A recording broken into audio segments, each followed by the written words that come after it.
Jadi tarik setan ayat 7 kedah terang orang teh Pak. Hiji nyegah karena ibadah. Nu kadua na setan teh ngagodana ka urang teh supaya mengulur-ngulur waktu. Nu katilu ngagodana teh supaya rurusuhan dina ibadah. Nu kaopat ngagodana setan teh ibadah urang cenah katemong ku manusia.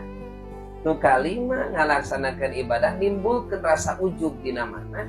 Nomor kagenep tareka setan teh nyaeta ria hoki. Sok sanajan urang ngalaksanakeun ibadah dina tempat anu nyumput tapi kerteg dina mana ibadah nu nyumput ieu hayang katemong ku manusia.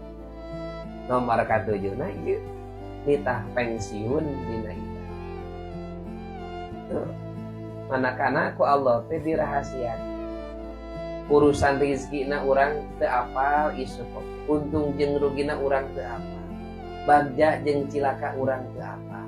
Supaya naon? Supaya urang daek amal mun dina ibadah.